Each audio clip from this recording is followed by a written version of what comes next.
雲の糸。芥川龍之介。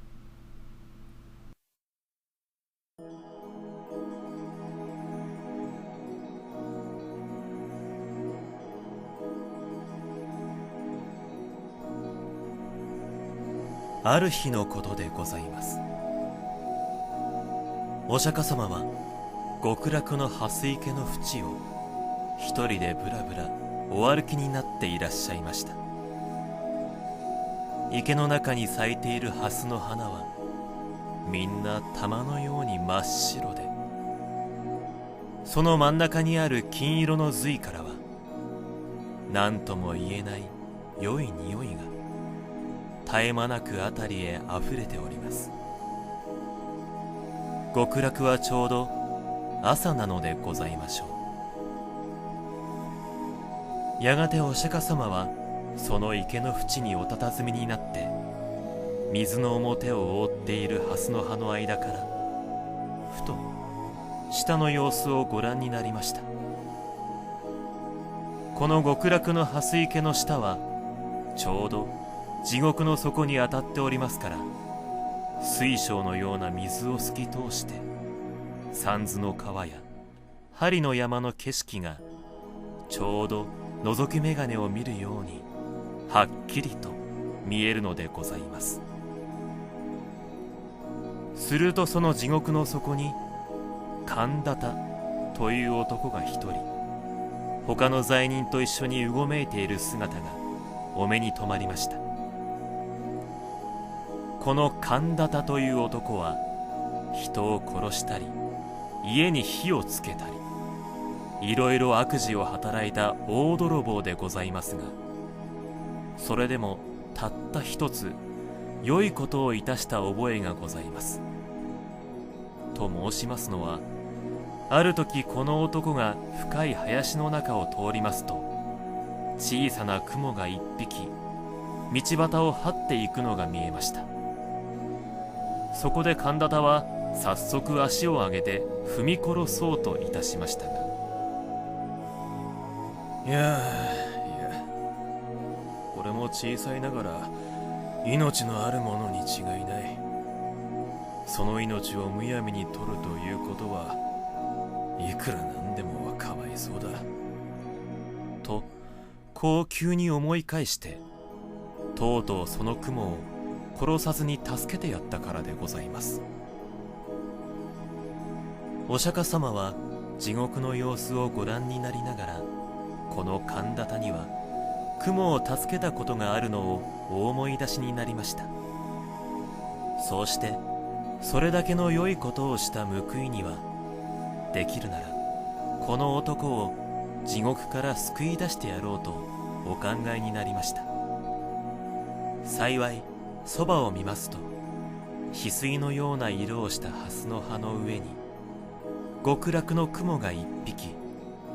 美しい銀色の糸をかけております。お釈迦様はその雲の糸をそっとお手にお取りになって、玉のような白蓮の間から遥か下にある地獄の底へ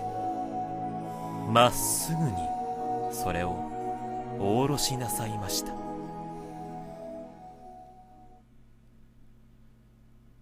こちらは地獄の底の血の池で、他の罪人と一緒に浮いたり沈んだりしていた神田田でございます。何しろどちらを見ても真っ暗で、たまにその暗闇からぼんやり浮き上がっているものがあると思いますと、それは恐ろしい針の山の針が光るのでございますから、その心細さといったらございません。その上あたりは墓の中のようにしんと静まり返って、たまに聞こえるものといってはただ罪人がすくかすかな短足ばかりでございます。これはここへ落ちてくるほどの人間はもうさまざまな地獄の責め苦に疲れ果てて、泣き声を出す力さえなくなっているのでございましょう。ですからさすが大泥棒の神田田もやはり血の池の血にむせびながら、まるで死にかかった蛙のようにただもがいてばかりおりました。ところがある時のことでございます。何気なく神田田が頭を上げて血の池の空を眺めますと、そのひっそりとした闇の中を遠い遠い天井から銀色の雲の糸がまるで人目にかかるのを恐れるように一筋細く光りながらスルスルと自分の上へ垂れてまいるのではございませんか。神田田はこれを見ると思わず手を打って喜びました。この糸にすがりついてどこまでも登っていけばきっと地獄から抜け出せるのに相違ございません。いや、うまくいくと極楽へ入ることさえもできましょう。そうすればもう針の山へ追い上げられることもなくなれば血の池に沈められることもあるはずはございません。こう思いましたから神田田は早速その雲の糸を両手でしっかりとつかみながら一生懸命に上へ上へと手繰り登り始めました。もとより大泥棒のことでございますから、こういうことには昔から慣れきっているのでございます。しかし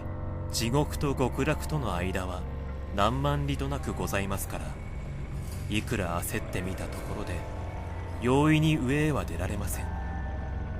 ややしばらく登るうちにとうとう神田田もくたびれて、もうひとたぐりも上の方へは登れなくなってしまいました。そこで仕方がございませんから、まず一休み休むつもりで糸の中途にぶら下がりながらはるかに目の下を見下ろしました。すると一生懸命に登った甲斐があって、さっきまで自分がいた血の池は今ではもう闇の底にいつの間にか隠れております。それからあのぼんやり光っている恐ろしい針の山も足の下になってしまいました。この分で登っていけば地獄から抜け出すのも存外わけがないかもしれません。神田田は両手を雲の糸に絡みながら、ここへ来てから何年にも出したことのない声で「閉めた閉めた」と笑いました。ところがふと気がつきますと、雲の糸の下の方には数限りもない罪人たちが自分の登った跡をつけて、まるでアリの行列のようにやはり上へ上へ一心によじ登ってくるではございませんか。神田田はこれを見ると驚いたのと恐ろしいのとで、しばらくはただバカのように大きな口を開いたまま目ばかり動かしておりました。自分一人でさえ切れそうなこの細い雲の糸が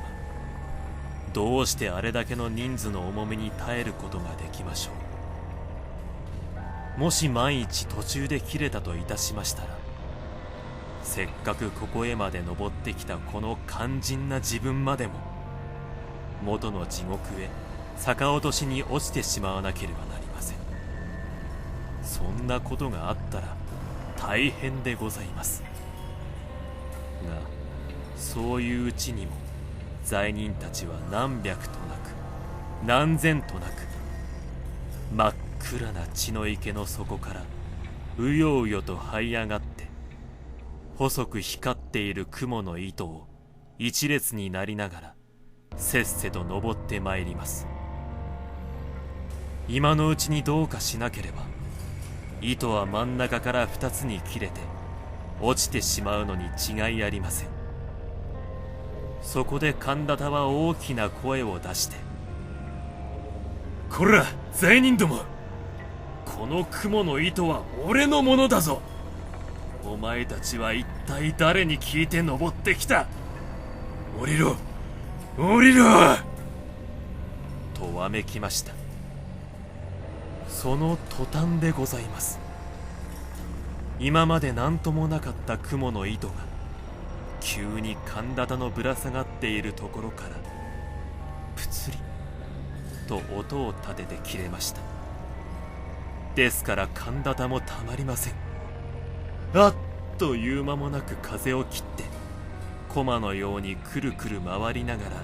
みるみるうちに闇の底へ真っ逆さまに落ちてしまいました。後にはただ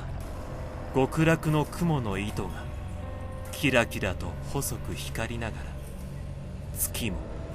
星もない空の中途に短く垂れているばかりでございます。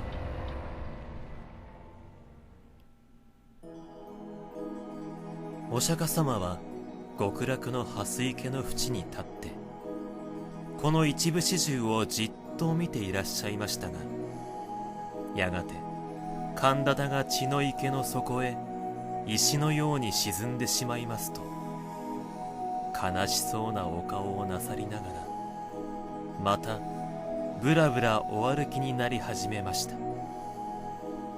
自分ばかり地獄から抜け出そうとする神田田の無慈悲な心が、そうしてその心相当な罰を受けて元の地獄へ落ちてしまったのが、お釈迦様のお目から見ると浅ましくおぼしめされたのでございましょう。しかし極楽の蓮池の蓮は少しもそんなことには頓着いたしません。その玉のような白い花はお釈迦様のおみ足の周りにゆらゆら腕名を動かして、その真ん中にある金色の髄からは何とも言えない良い匂いが絶え間なくあたりへあふれております。極楽ももう昼に近くなったのでございましょう。